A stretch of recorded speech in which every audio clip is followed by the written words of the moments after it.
Assalamualaikum warahmatullahi wabarakatuh. Perkenalkan, nama saya Muhammad Iqbal. Saya dari kelas 11 dari tim Olimpiade Kebumian. Di sini saya akan menjawab dan membahas satu soal.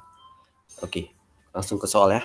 Soal pertama yaitu skala waktu relatif adalah skala waktu geologi yang didasarkan atas fosil-fosil yang terdapat dalam batuan sepanjang sejarah bumi.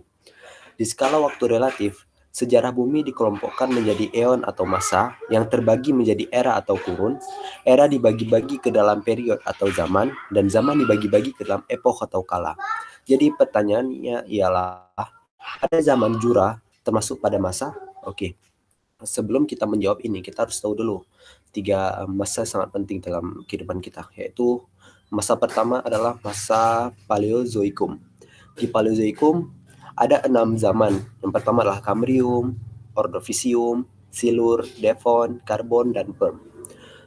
Pada zaman Kambrium itu terjadi kemunculan pertama ikan, kemunculan pertama kordit. Di Ordovisium terjadi keanekaragaman yang tiba-tiba dari famili Metazoa. Di zaman Silur terjadi kemunculan tanaman darat vaskular. Di zaman Devon, kemunculan binatang amfibi, keanekaragaman berbagai jenis ikan hiu. Di zaman Karbon, kemunculan pertama reptil, scale trees, seed worm. Di zaman Perm, itu terjadi kepunahan berbagai reptil, keanekaragaman berbagai jenis reptil. Oke.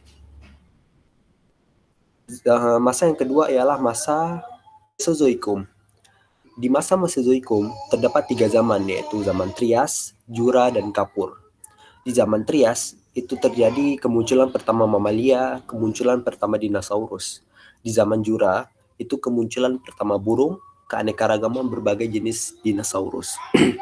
Dan di zaman Kapur terjadi punahnya dinosaurus, kemunculan pertama primata, kemunculan pertama tumbuhan berbunga. Itu masa yang ketiga ialah masa Kenozoikum. Di masa Kenozoikum terdapat 2 zaman, yaitu tersier dan kuarter. Di tersier itu terjadi keanekaragaman berbagai jenis mamalia, dan zaman kuarter itu adalah evolusi manusia. Jadi, untuk pertanyaan ialah, yang ditanya adalah zaman Jura. Yang kita lihat tadi, zaman Jura itu terjadi pada masa Mesozoikum. Jadi jawabannya adalah Mesozoikum. Kenapa saya tidak jawab Prakambrium? Sebab Prakambrium itu adalah zaman, bukan masa. Oke? Cukup sekian yang dapat saya sampaikan, lebih dan kurang saya mohon maaf. Wabillahi taufiq wal hidayah. Assalamualaikum warahmatullahi wabarakatuh.